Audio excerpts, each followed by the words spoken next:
I've attracted the scorn of a little critter. Hello, critter.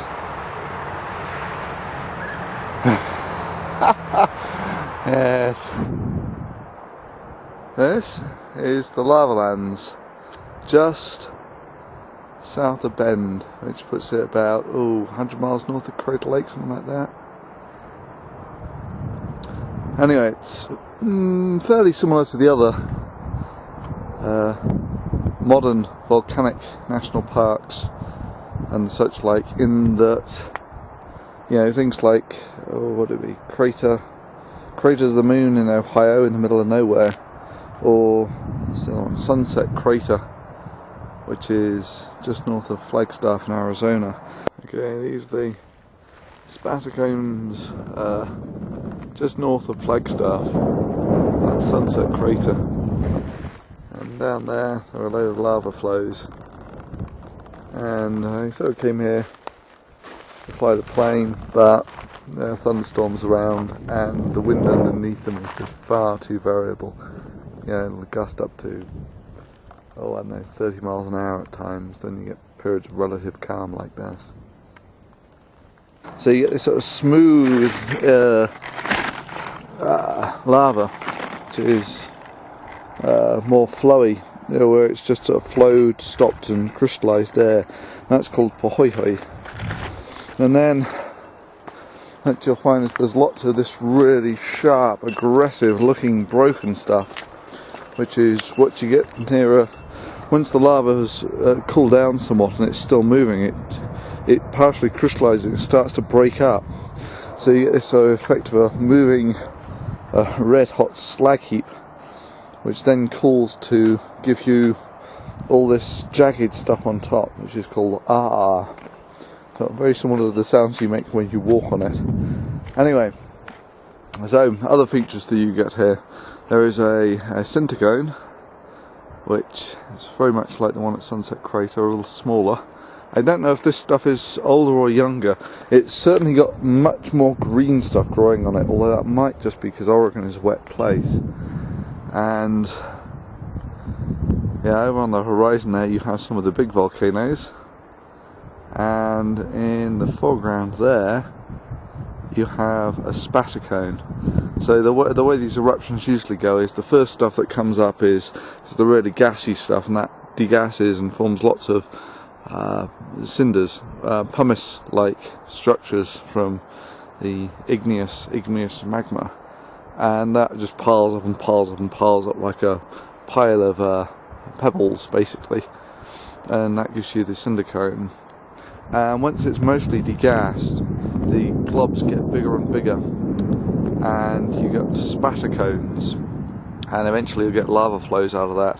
And apparently there are some magnificent lava tubes around here somewhere. This is where the lava flows along, sort of solidifies around the outside, and you get these tubes that can run for hundreds of miles, but I've not managed to find them yet, and I'm here well before this place opens. It opens at 9 o'clock. I've been here like waiting for it to open for the last hour or so, and eventually I just gave up and parked the car outside and walked in. They actually locked the gate here, which is strange. Anyway, it's really close to the road. That's the road you can hear there. So this is just off the road, just south of Bend. Okay, this is just from perspective. There's me parked outside the gates, and this is the visitor centre, which is all shut, and there's the lava lands out back, and there's the cinder cone. Anyway, we're going to map here so you can put this all in perspective. We are about here, and this is the lava lands.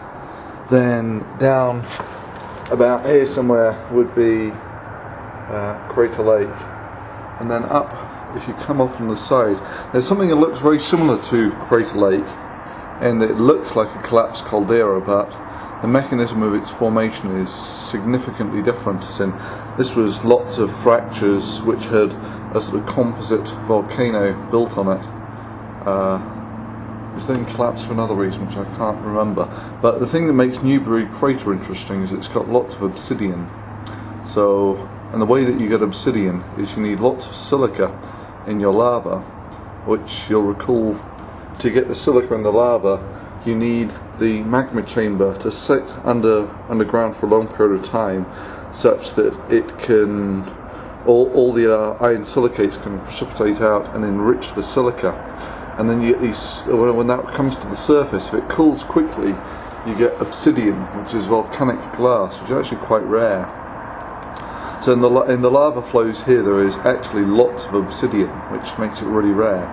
And the obsidian from Newbury Crater was used for hunting and implements by the native Indians, and it was shipped all over America. They've found the obsidian from here all over America, so it is extensively traded. Anyway, so that's Newbury Crater, and you can go up this little dirt road here to this overlook that gives you absolutely fantastic views all around. Anyway, it's the second overcast day, so I was originally going to go up to Bend and come out to Pine Mountain Observatory, which is here, where I was going to do try and get a better view of an entire rotation of Jupiter, but seeing as the weather's so poor, I think I'm going to cut over this way towards the coast somewhere. But okay, so it's a pity. I would have liked to have found those lava tunnels, but